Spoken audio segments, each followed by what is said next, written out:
أعوذ بالله من الشيطان الرجيم بسم الله الرحمن الرحيم فكلوا مما ذكر اسم الله عليه إن كنتم بآياته مؤمنين وما لكم ألا تأكلوا مما ذكر اسم الله عليه وقد فصل لكم ما حرم عليكم إلا ما اضطررتم إليه وإن كثيرا ليضلون بأهوائهم بغير علم إن ربك هو أعلم بالمعتدين وذروا ظاهر الإثم وباطنه إن الذين يكسبون الإثم سيجزون بما كانوا يقترفون ولا تأكلوا مما لم يذكر اسم الله عليه وإنه لفسق وإن الشياطين ليوحون إلى أوليائهم ليجادلوكم وإن أطعتموهم إنكم لمشركون. نني درس کې ان شاء الله العزيز سورة انعام پارا نمبر 8 رکو نمبر 14 آیات نمبر 18 19 20 21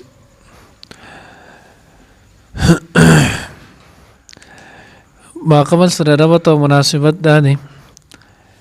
چې دینه مخکې الله رب العزت چې نو هغه ذکر کړلو چې یتبعون الا الظن دی چې نو هغه تابعداري نه کوي مګر د ګمان. نو د دوی په هغو ګمانونو او خیالاتو کې یو دا هم ول چې د خپل طرف نه به بعضې شیزونه حلالول او بعضې به حرامول. بعضې حضرات چې نو هغې دویم ربط ذکر کړی دی چې د ماقبل سره ربط دا و چې دغې آیات کې مخکې ډېر شو وان تطع اکثر من فی الارض یضلوک عن سبیل الله که تاسو نو هغه تابعداري وکړله خبره دې ومنله د هغه چا چې د هغه زیات دي په ځمکه کې نو دوی به تا د الله د دین نه چې دی نو هغه بېلارې کړي.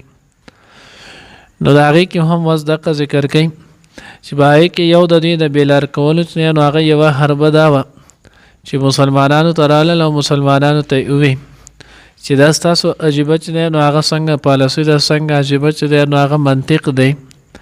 چې تاسو دا خبره کوئ چې کم شی الله رب العزت زمون خالق دی مالک دی رازق دی الله سره شریک نه ګڼئ او کم زناور کم ساورې چې الله پاک مړ کړي نو تاسو هغې ته حرام وایي هغه نه خورئ او کم یو ساورې زناور چې تاسو په خپل لاس باندې حلال کړئ نو د هغې ته بیا تاسو وایئ چې دا حلال دی د هغې خوراک چې نو هغه تاسو کوئ. نو دا څنګه خبر ده چې الله چې نو ستاسو رب مړ کړي نو هغې ته حرام وایي او چې کم د هغه نه وي نو هغې ته حلال وایي. الله جل جلاله د آیات راولېږلو د هغې دا پورې وان اطعتموهم انکم لمشرکون که تاسو د دوی په دغې چې نو هغه خبرو کې راغلی او د دوی د خبرې اتباع مو وکړه نو تاسو به ورسره څه شئ مشرکان شئ. تفسیر مظهري کې چې دا کې جامع ترمذی کې جلد ثانی کتاب التفسیر کې نو روایت ذکر کړه داغه مفهوم دا دی چې کله د مشرکانو نه چې نو مسلمانانو ته دا خبره وکړه نو دا غینه اورستو بعض مسلمانان د نبی علیہ الصلوۃ والسلام په خدمت کې حاضر شول او دا غوی د الله رسول د مشرکان مونږ باندې دا یو اعتراض کوي نو د دې سره سو حکم نو الله رب العزت نو هغه وای دا آیاتونه نازل کړل. اوس دې کې نو هغه اصل خبره دا مضمون تقریبا 3 پیرې نو هغه تیر شوی دی. نو په دې کې اصل خبره نو هغه دا ده نمبر 1 کم ساورې چې په خپل مړ شي نو دا هغه په خپل چې کله مړ شي نو په دې د الله نوم وانغستلی شي نو ځکه ورته خلک مردار وایي حرام ورته وایي او کم باندې چې د الله رب العزت نوم واغستلی شي بسم الله الله اکبر پې وویلی شي نو چې کله په دې بسم الله الله اکبر وویلی شي او چوړکی پې راښکودلی شي دا حلال شي نو دا بیا ځکه حلال دی چې په دې باندې د الله نوم واغستلی شو او د الله نوم چې دی نو هغه پاک او برکتي دی نو چې کله د دې سره د الله د نوم ولګېدو نو دا حلال شول او پاک شولو. دویمه وجه چې دی نو هغه مخکې مونږ ذکر کړي وه چې 4 شیزونه چې دی نو هغه د هغه حرام دی ابدي طور باندې نو په هغې کې یو دم مسفوح وه مونږ وی دم مسفوح هغې وینې ته ویلی کېږي کم چې د ساوري د حلالولو په وخت کې چې نو هغه 4 رګونه کټ شي نو دغې کې 2 رګونه چې نو هغه د وینې وي نو د دې باندې چې کوم وینه اوزي نو دغه ته ویل کېږي دم مسفوح او دغه دم مسفوح دا وینه چې نو هغه حرام ده. اوس چې کوم ساوري چې نو حلال شي نو دغه ساوري نه دغه حرام وینه دغه چې نو ناپاکه اینه د نه بهر ته وزي دنه د وجود چې نو هغه بالکل پاک او صاف پاتې شي نو ځکه دا حلال دی خلک یې خوري. او کم ساوري چې نو هغه په خپله مړ شي طبي مرګ باندې نو د وجود نه دغه مرداره بېلمازه وینه دغه څښا ناپاکه وینه چې نو هغه د نه وځي نو چې دا ونه وځي نو دا د په دې وجود کې خوره پاتې شي. نو چې کله دا په دې وجود کې خوره پاتې شي نو هغه وجود د هر اندام سره دغه چې نو ناپاکه وینه ولګي نو دا ځکه بیا حرام وي. دریم چې نو هغه دا چې دا د الله حکم دی او کم چې د الله حکم دی نو د مسلمان د پاره چې نو دا برسر سترګو دی به د الله حکم مني. الله وایي چې رقم باندې نو مانو سره شو ما مړ کو هغه مردار دی مې خوري او چې کم نو هغه تاسو به زمات چې د کومه طریقه خودلې د دغه طریقې متعلق تاسو د هغې ذبح وکړله چې بس دا حلال دی زموږ د پاره د الله حکم کافي دی که زموږ عقل پې کار کوي او که پې عقل کار نه کوي. بیا دې ځای کې چې نو هغه تفسیر ذخیرة الجنان کې چې نو هغه د بحر الرایق متعلق نو یو مسله لیکلې د لږه ټوشې نو هغه خطرناک ده. هغه مسله چې نو هغې دا ذکر کړې ده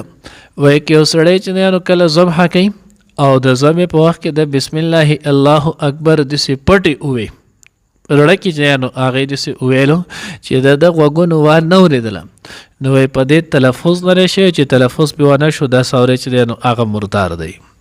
څنګه چې کله توی ذبح کې او دی چې نو هغه حلالې نو بسم الله الله اکبر به دوره وی چې کم از کم توی په خپله چې نو هغې واوري دغه الفاظ چې نو هغه ادا شي. او بیا یې دغه حکم د مانځه هم لیکلی دی. مونځ چې سړی کوي نو دی به مونځ دومره کوي چې دی په خپله اوري. اوس بعضې کرته اکثر مونږ چې نو هغه داسې کوو بعضې کس چې نو هغه مونځ کوي صرف چې نو هغه په خیال سره تصور سره مونځ کوي نه جبه ړقوي نه چې نو خوله ړقوي نه خوله کوله وهي خو بس دغه شان چې نو په تصور باندې لګی مونځ کوي. داسې مونځ چې وکړو دا مونځ نه دی شوي ځکه مونځ چې نو هغې کې قرات دا لازمي دی او په هغې کې الفاظ ویل دي او چې الفاظ ویلی کېږي دې سره به خوله ړقېږي دې سره به جبه ړقېږي دې سره به دور اواز وي چې دی په خپله اوري. بعضې کسان مونږ چې نو هغه مونځ کوو اکثر په دومره اواز سره کوو دوره چې نو هغه تیز وایي چې بعضې کرته اکثر چې نو هغه مخې ته کس ته خوا ته کس ته چې نو هغه ته تشویش هم پیدا شي. اکثر مونږ چې نو هغه التحیات وایو یا چې نو هغه الله اکبر وایو یا اکثر مونږ الحمدلله چې نو هغه شروع کوو نو دومره په تیزه باندې چې نو هغه شروع کوو چې جمع مونځ نو خلک وایي چې ګوره فتح یې رانه کړله او کزال لمونځ وي نو په هغې کې خلک وایي چې ګورې څه چل وشولو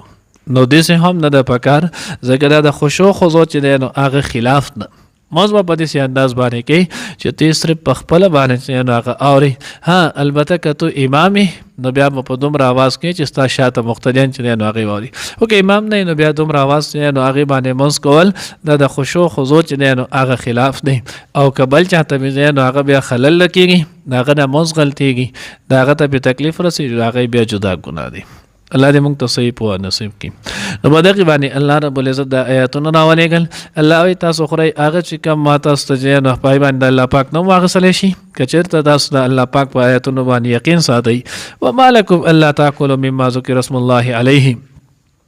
او تاسو نه څه چې نو هغه شی چې تاسو نه خورئ هغه چې په کوم باندې د الله پاک نه واخیستلی شي. وقد فصل لكم ما حرم عليكم تحقیق مونږ چې نو هغه تفصیل سره بیان کړی دي هغه چې کم تاسو ته حرام دي او کم چې نو هغه حلال دي الا ما اضطررتم الیه. ها که یو سړی مجبوره شو د لپاره خوراک څه نشته او دی دومره وږی دی او څه نه موندلی کېږي چې دی د هغې اولګي د لاسه چې نو هغه مړ کېږي او دی وایي چې نه زه مرداره نه خورم نو په دغې صورت کې که دا سړی مړ شو نو دی ګنهګار دی. ولی چې الله رب العزت اجازت ورکړی نو چې الله پاک اجازت ورکړی نو د الله پاک په ورکړی شوي جسم کې چې نو هغه خیانت وکړو نو دی به پې اوس ګنهګاري. دغه شان سکاک مسله ده. وان کثیرا لیضلون باهوائهم بغیر علم یقینا بېشکه ډېر خلک چې دی نو هغه بېلاره کوي خلکو په خپل خو نفساني خواهشاتو باندې بغیر د علم نه. تاسو ګورئ اوس تقریبا ټول چې دی نو هغه دغه قصه روانه ده. هر سړی د خپل مرضي د خپل منشا چې دی نو هغه فتوا لګوي، هر سړی د خپل مرضي د خپل منشا چې دی نو هغه د علم مسله بیانوي، او هر سړی چې دی نو هغه دی. سرفراز خان صفدر صاحب رحمه الله چې دی نو هغه ذکر کړی زموږ په دارالعلوم دیوبند کې استاد مولانا عبدالحق مدني رحمه الله نو هغه نو هغه وی چې زمونږ په دې ملک کې دی نو هغه هر درېیم سړی چې دی نو هغه مفتی دی او هر څلورم سړی چې دی نو هغه ډاکټر دی. که چېرته په یو ځای کې د مسلې خبره وشي نو کم مولي صاحب یا مفتی صاحب یا اسې عالم چې داسې نو د هغه غریب ته به څوک صبر هم نه کوي، اکثر د هغه نه مخکې هر سړی چې نو هغه مسله بیان کړي، ما داسې لیدل نه، ما داسې اورېدل نه، ما داسې کړل. زه اکثر ګورم بعضې اکثر دا ګروپونه په هغې کې هم داسې دغه کېږي نو په هغې کې بعضې اکثر هغه کسان چې دی نو هغه هم خلکو له په مسلو جواب ورکوي چې دی د مدرسې په شا باندې هم چېرته نه ترې سړی د مخپونه چې دی نو هغه ځمکه وتښتي چې دې خلکو دا جرت دومره په څه زده کړی په دین کې. او دغه شان تاسو وګورئ د ډاکټرۍ متعلق هم دي چې له هغه چا اوس غږ وکړلو چې زما ته دا تکلیف دی، 4-5 کسان به ورته وایي، څوک ورته وایي دا شی استعمال که، بل به ورته وایي دا استعمال که، بل به ورته وایي دا دوی وکړم. لکه تا د دې تاسو ته پته شته دا شته نو دنیایي هم نقصان کوي او آخرت هم. نو الله که تاسو تابعداري وکړه د دې نو د خپل خواهشاتو متعلق تاسو به ګمراه کی. ان ربک هو اعلم بالمعتدین، بېشک ستا رب ښه پوهه دی په هغه کسان چې د هغه د حد نه تېر وځي. وذروا ظاهر الاسم وباطنه، الله وایي پرېږدئ ګناه ښکاره هم او پټ هم، یعنې هر قسم ګناه نه چې دی نو هغه توبه وباسئ، هر قسم ګناه نه چې دی نو هغه ځان وساتئ. ظاهر الاسم نه مراد غیبت شو، چغلخوري شوله، بل چا باندې بهتان شولو، نور چې نو هغه بدې ردې شول، څومره چې هم د ظاهر سره تعلق ساتي، رشوت شولو، سود شولو، ګاډه شوله، دا ټول چې دی نو هغه په دقیق کې داخل نه. باطنه کم چې د باطن ګناهونه لري، حسد شو، دغه چې نو هغه بغض شولو، کینه شوله، تکبر شو، عجب شولو، نو دا د باطن سره چې نو هغه تعلق ساتي. الله زموږ د باطن اصلاح وکړي. نو دا چې نو هغه ټول الله وایي هر قسمه ګناه دا پرېږدئ. ان الذین یکسبون الاسم سیجزون بما کانوا یقترفون، هغه کسان چې د هغوی دغه ګناه کسب کوي دا کوي نو زر د چې دوی ته به بدل وکړی شي د دوی د دغې کولو. ولا تاکلوا مما لم یذکر اسم الله علیه، نو ما تاسو ته لاول په هغې کې ووایي درېیم وجه ما دا ذکر کړه چې دا د الله حکم دی. ځکه نو عقدا دی الله وایي تاسو مه خورئ هغه چې په کم باندې د الله پاک نوم وانغستلی شي. وانه لفسق، که چا داسې وکړل او دغې وخوړلو نو یقینا دا لویه ګناه ده، دا حرام دی، دا فسق دی. فسق ویلی کېږي چې هغه خروج ده، یعنې دا سړی د الله او د الله د حکم نه ووتلو. وان الشیاطین لیوحون الی اولیائهم، او یقینا شیطانان د هغوی وسوسې چې خپل دوستانو ته لیجادلوکم چې دوی تاسو سره جګړې وکړي. وان اطعتموهم انکم لمشرکون، که چېرې تاسو د دوی خبره ومنله نو بېشکه تاسو به هم مشرکان شئ. اوس دې کې چې هغه وګورئ د ایت باندې سړی لږ ټوټې به دې جمله سوچ وکړي نو خطرناک خبره ده چې کم انسان د شیطان چې دی نو هغه خبره مني او ګناه کوي نو دا سړی چې دی نو هغه مشرک دی. هغه ځان له خبره ده چې یو به مشرک هغه شرک دی چې په هغې باندې سړی کافر کېږي، او دویم که دا شرک جلی نه دی خو خفي ورته ویلی. الله وایي که چېرته تاسو چې دی نو ان اطعتموهم د دوی تابعداري مو وکړله نو د شیطان دا څومره ګناهونه چې دي دا د چا تابعداري دی؟ شیطان تابعداري نه. ګناه سړی چې دی نو هغه ولې کوي؟ د چا په تابعدارۍ کوي؟ د شیطان په تابعدارۍ کوي. الله وایي انکم لمشرکون، تاسو به چې دی نو هغه مشرکان شي. الله دې موږ د دې ټول نه دی نو هغه محفوظ او مانون کړي. فکلوا پس خورئ تاسو مما له هغه څه نه ذکر اسم الله چې واخیستلی شي نوم د الله تعالی علیه په هغې باندې ان کنتم که چېرې یئ تاسو بآیاته د هغه په آیاتونو باندې مؤمنین ایمان لرونکې. وما لکم او څه شوي تاسو لره الله تاکلو چې تاسو نه خورئ مما هغه څه نه ذکر اسم الله علیه چې په هغې باندې اخیستلی شوی یاد شوی دی نوم د الله. وقد فصل لکم او بحالا کې چې نو هغه واضح کړی بیان کړي تاسو دپاره ما هغه څه حرم علیکم چې حرام کړي دی په تاسو باندې الا ما اضطررتم مګر هغه څوک چې هغه تاسو کې مجبوره شوي لی هغې ته. وان کثیرا او بېشکه ډېر د خلکونه لیضلون باهوائهم هغه چې نو خلک بېلارې کوي ګمراه کوي په خپلو خواهشاتو نفسانیو سره بغیر علم بغیر د پوهې نه. ان ربک بېشکه ستا رب هو اعلم هغه ښه پوه دی بالمعتدین د حد نه په تېروتونکو باندې. وذرو او پرېږدئ ظاهر الاسم ښکاره ګناه و باطنه او پټو ان الذين يقيننا کسان یکسبون چې کوي الاسم ګناه سيجزون زرد چې بدله ورکړي شي دوی ته بما دا کانو یقترفون چې دوی وکولو ولا تاكلوا او مخري مما دا غسن لم يذكر اسم الله عليه چې وانه غسل شي باغی باندې نوم د الله وانه لفسق بشک دا یعنی دا خوراک کول ګناه ده وان الشياطين بشک شیطانان ليوحون دا کوي وسوسه اچيلا اولیاءهم خپل دوستانو ته ليجادلكم د دې لپاره چې تاسو سره جګړه وکي وان تعتموهم کچره تاسو د دوی خبره ومنله انکم نو بشک تاسو په دغه وخت کې ولا مشرکون چې نه مشرکان شي